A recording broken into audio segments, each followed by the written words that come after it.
Ibrani pasal 10 ayat 16 sampai dengan 25. Ini nats firman Tuhan ini menjadi bahan perenungan dalam ibadah Jumat Agung besok ya. Saya bacakan, sebab setelah ia berfirman, inilah perjanjian yang akan kuadakan dengan mereka sesudah waktu itu. Ia berfirman pula, aku akan menaruh hukumku di dalam hati mereka dan menuliskannya dalam akal budi mereka. Dan aku tidak lagi mengingat dosa-dosa dan kesalahan mereka. Jadi apabila untuk semuanya itu ada pengampunan, tidak perlu lagi dipersembahkan korban karena dosa. Jadi saudara, oleh darah Yesus kita sekarang penuh keberanian dapat masuk ke dalam tempat kudus. Karena ia telah membuka jalan yang baru dan yang hidup bagi kita melalui tabir, yaitu dirinya sendiri. Dan kita mempunyai seorang imam besar sebagai kepala rumah Allah. Karena itu marilah kita menghadap Allah dengan hati yang tulus ikhlas dan keyakinan iman yang teguh, oleh karena hati kita telah dibersihkan dari hati nurani yang jahat dan tubuh kita telah dibasuh dengan air yang murni. Marilah kita teguh berpegang pada pengakuan tentang pengharapan kita, sebab Ia yang menjanjikannya setia. Dan marilah kita saling memperhatikan supaya kita saling mendorong dalam kasih dan dalam pekerjaan baik. Janganlah kita menjauhkan diri dari pertemuan-pertemuan ibadah kita, seperti dibiasakan oleh beberapa orang, tetapi marilah kita saling menasihati dan semakin giat melakukannya menjelang hari Tuhan yang mendekat. Ini ada kaitan dengan perjanjian lama. Penulis Ibrani itu mengingatkan kita tentang permasalahan dosa dalam perjanjian lama, khususnya untuk orang-orang Israel sebagai umat pilihan Allah. Ketika mereka melanggar, ketika mereka berbuat dosa, maka mereka akan secara kolektif datang ke hadapan imam besar, agar imam besar boleh membawa segala keluhan-keluhan permohonan mereka minta ampun dari dosa yang telah mereka lakukan, dan itu hanya bisa dikerjakan oleh imam besar sekali dalam 1 tahun. Jadi baik itu korban-korban yang mereka sampaikan, itu tentunya Allah memang di dalam kemurahannya membuka peluang bagi setiap orang untuk memohon pengampunan sesuai dengan kemampuannya masing-masing. Mereka-mereka yang punya atau berada, mereka bisa mempersembahkan sapi atau lembu. Mereka-mereka yang dari keluarga sederhana, mereka bisa mempersembahkan kambing atau domba. Mereka-mereka yang miskin atau berkekurangan, mereka bisa mempersembahkan burung tekukur atau burung merpati sesuai dengan kemampuan. Nah, konsepnya tetap sama, bahwa imam besar akan membawa segala permohonan mereka bersama dengan korban-korban yang dipersiapkan ini, lalu dipotong ya. Korban-korban itu dipotong dan darahnya itu dipercikkan apakah di sekeliling mezbah itu sebagai bukti permohonan maaf, permohonan ampun kepada Tuhan yang Maha Kuasa di dalam ruang Maha Kudus.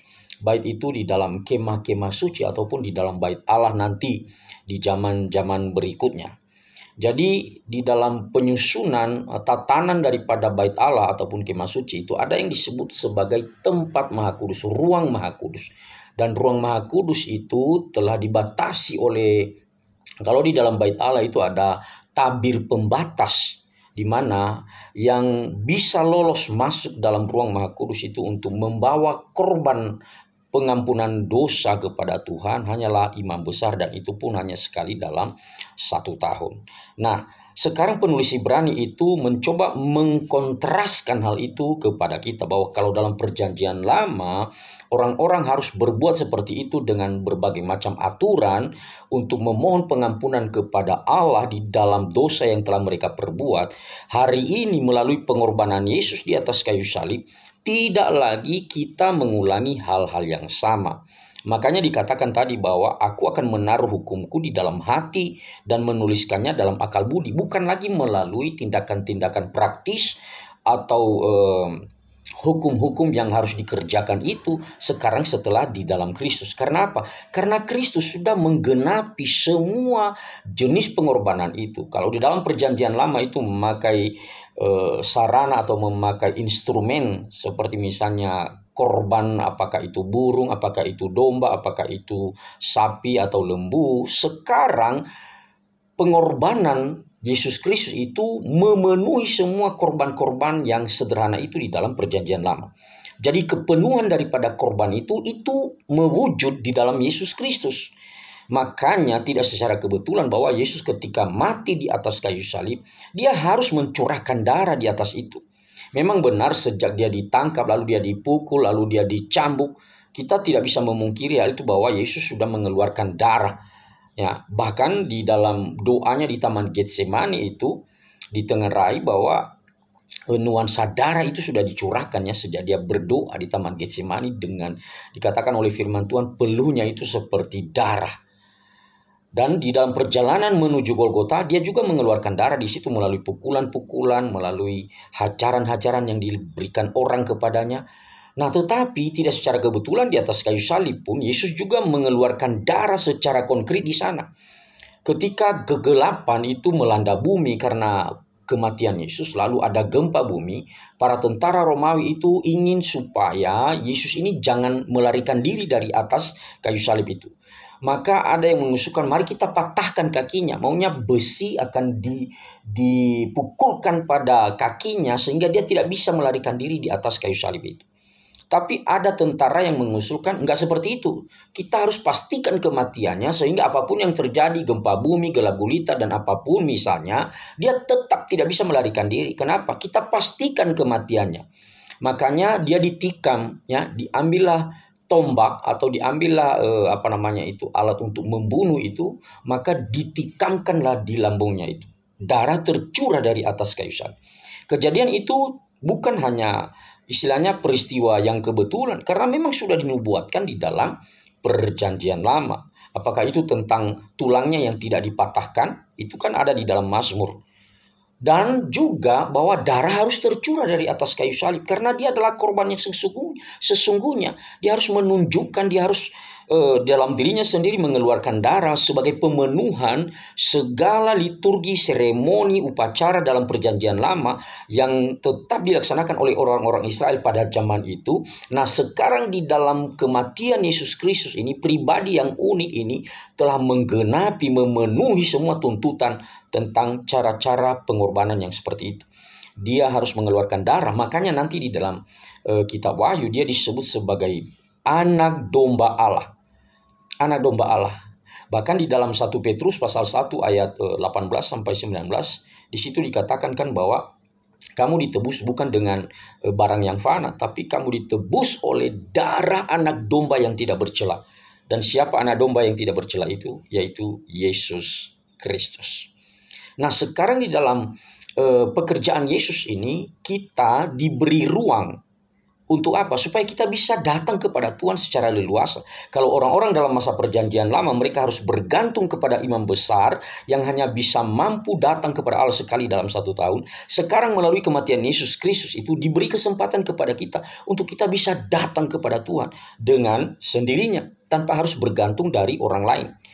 Mending kalau imamnya imam yang yang sudah menguduskan dirinya, ya. Kalau imam datang ke dalam ruang Maha Kudus ketika dia belum menguduskan dirinya, maka dia akan mati di dalam pengabdiannya itu. Mati karena kekudusan Allah itu tidak main-main, Bapak Ibu. Orang hanya bisa datang di hadapan Allah di dalam kekudusan. Makanya Musa waktu datang menghampiri Allah di atas Gunung Sinai itu, maka dia harus menguduskan dirinya. Kasutnya itu harus ditanggalkan. Karena dia berhadapan dengan Allah yang Maha Kudus. Ketika engkau menghadap Allah yang Maha Kudus itu, kalau engkau punya dosa, kalau engkau punya sesuatu yang tidak berkenan di hadapannya, kamu akan mati. Ya, kalau saya membaca dalam berbagai tafsiran itu bahwa dulu imam besar itu kalau masuk dalam ruang Maha Kudus, kakinya itu diikat dengan apa? Dengan ada gelang di situ, dan di gelang itu ada semacam bunyi-bunyian yang diikatkan, lalu tali mengikat gelang itu yang ada di kaki imam besar, dan orang banyak itu memegang tali itu di halaman bait suci itu. Ya. Jadi nanti kalau misalnya dia masuk dalam ruang Maha Kudus, kalau dia tidak punya kekudusan, dia belum menguduskan dirinya, dia mati di dalam ruang Maha Kudus itu. Nah, orang-orang tidak mungkin mengambil mayatnya di dalam ruang Maha Kudus. Karena mereka juga akan mati jika berhadapan dengan Allah yang Maha Kudus itu di dalam ruang Maha Kudus pada waktu itu. Maka caranya bagaimana? Tali yang sudah diikatkan di kakinya itu ditarik keluar sehingga mayatnya, seandainya dia belum menguduskan diri, bisa dikeluarkan dari ruang Maha Kudus. Nah, sekarang kata Ibrani di dalam Ayatnya yang ke-20, karena ia telah membuka jalan yang baru dan yang hidup bagi kita melalui tabir, yaitu dirinya sendiri. Nah, kita harus ingat bahwa ketika Yesus mati di atas kayu salib, apa yang terjadi di dalam bait suci? Yang terjadi di dalam bait suci adalah kain pembatas itu, kain lenan halus itu, kain yang senyawa itu, kain yang tebal itu robek atau terbelah dari atas ke bawah. Itu apa artinya? Itu simbol tentang anugerah Tuhan, bahwa datangnya dari atas. Kemurahan Allah itu datang dari atas, dari pihak Allah, dan diberikan secara cuma-cuma kepada manusia. Jadi tabir di dalam bait Allah yang memisahkan antara ruang kudus dengan ruang maha kudus itu terbelah menjadi dua bagian. Itu ajaib, itu spektakuler. Kain itu kan kain yang senyawa ya. Kain yang senyawa itu maksudnya satu benangnya aja rontok, maka semua akan rontok kain itu. Tapi ini aneh, terbelah. Sebenarnya tidak mungkin terbelah karena kainnya senyawa, tapi terbelah dari atas ke bawah. Itu keajaiban yang terjadi di dalam bait suci ketika Yesus mati di atas kayu salib. Nah, maka di dalam Ibrani ini, sang penulis Ibrani mengatakan, Yesus itu sendiri adalah tabir. Tabir yang dimana kita bisa masuk kepada Allah yang Maha Kudus melalui dirinya sendiri. Ya, Yesus ini dikatakan menjadi tabir yang telah menyelesaikan, dia sudah menyelesaikan, membongkar akan tirai pembatas itu. Sekarang setiap orang melalui kematiannya bisa datang kepada Allah secara leluasa. Nah, sekarang siapa yang mau datang kepada Allah? Itu pertanyaannya. Maka dia berkata di sini bahwa ayat 21, dan kita mempunyai seorang imam besar sebagai kepala rumah Allah. Dia bukan hanya imam besar. Ya, dia bukan hanya mengambil peran imam besar. Dia bukan hanya sekedar tabir, tapi dia adalah kepala rumah Allah. Berarti dia yang berkuasa, dia yang berotoritas untuk segala-galanya tentang keterkaitan kita dalam hal-hal kerohanian ini. Yesus ini yang menjadi patokannya. Dia dikatakan di situ tabir, dia dikatakan di situ kepala rumah Allah, dia dikatakan sebagai imam besar. Artinya apa? Itu sesuai dengan apa yang dikatakannya sendiri kan. Segala kuasa di surga dan di bumi telah diberikan kepadaku.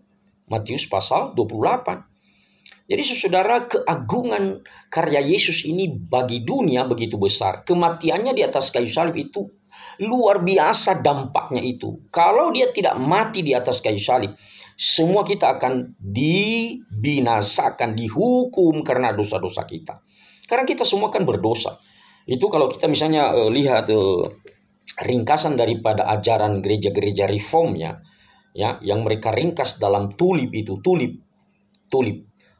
T itu artinya total depravity, U itu adalah unconditional election, L itu adalah limited atonement, tulip I itu irresistible grace, dan P itu adalah perseverance of saints.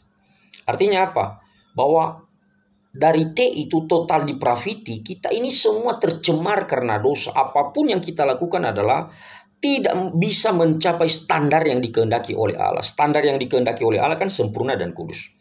Ya, Matius pasal 5 ayat 48 dan 1 Petrus pasal 1 ayat 16. Tuhan menuntut kita sempurna dan kudus supaya kita bisa layak. Nah, sekarang pertanyaannya, ada nggak yang bisa mencapai standar yang sempurna dan kudus itu? Tentunya tidak ada. Bahkan Yesaya berani berkata, kesalehan kita itu seperti kain kotor. Kain kotor yang dimaksud apa? Kain kotor adalah kain yang dulu dipergunakan oleh perempuan ketika mereka datang bulan. Dan sebenarnya kain itu tidak boleh dinampak oleh orang. Itu najis.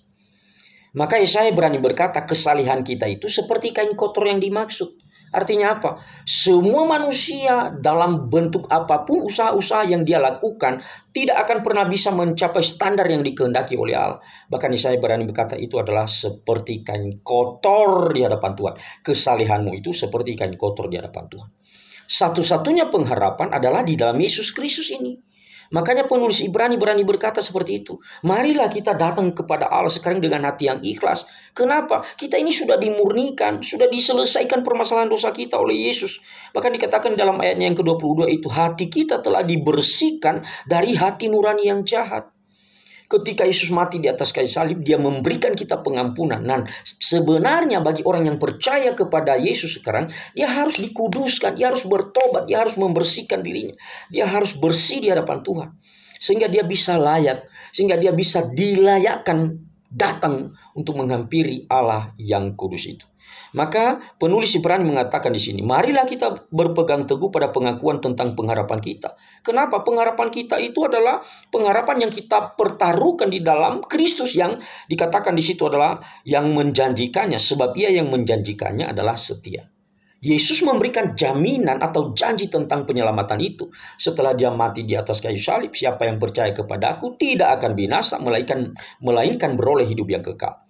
Nah, janji itulah yang kita pegang dan mari kita percayai. Sehingga kita sekarang dihimbau oleh penulis Ibrani, datanglah kepada Tuhan. Tidak boleh lagi malas-malasan, tidak boleh lagi semacam ada sungkan-sungkan, tidak boleh lagi semacam ada alasan-alasan di mana kita memberikan alasan bahwa kita tidak bisa datang kepada Allah karena ketidaklayakan. Enggak, kamu sudah dilayakkan oleh darah Yesus. Percayalah kepada Yesus, datanglah kepada Yesus, mohonlah ampun kepada Yesus, dan biarlah hidupmu diubahkan oleh Yesus. Nah, itu dia. Nah, sebagai gereja Tuhan, dikatakan di situ dalam ayat yang ke-24, marilah kita saling memperhatikan supaya kita saling mendorong dalam kasih dan dalam pekerjaan baik. Janganlah kita menjauhkan diri dari pertemuan-pertemuan ibadah kita, seperti dibiasakan oleh beberapa orang, tetapi marilah kita menasihati dan semakin giat melakukannya menjelang hari Tuhan yang mendekat. Kalau Tuhan sudah membukakan jalan bagi kita untuk bisa datang menghampiri takhta Tuhan yang Maha Kudus itu, kenapa kamu masih mengeraskan hati? Bukankah Dia sudah membuka jalan? Bukankah Dia sudah membuka tangan untuk pengampunan dosamu? Dan Tuhan sebagai Allah yang penuh dengan cinta kasih, Dia mau bahwa engkau datang kepadanya sebagai milik kepunyaannya. Dia mau engkau datang menghampiri takhta kemurahannya yang suci dan kudus itu. Mari kita datang. Besok mari kita datang. Bagi saudara yang belum memiliki tempat ibadah yang menetap di Kota Medan, silakan datang di Jemaat BNKP Teladan. Besok akan ada kebaktian Jumat Agung, baik itu di sesi pertama jam 7:30 maupun di sesi kedua jam 10. Dan juga nanti pada hari Minggu ada ibadah subuh jam 5 pagi dan ada ibadah siang atau sesi kedua di jam 10 pagi. Tuhan Yesus memberkati kita. Amin.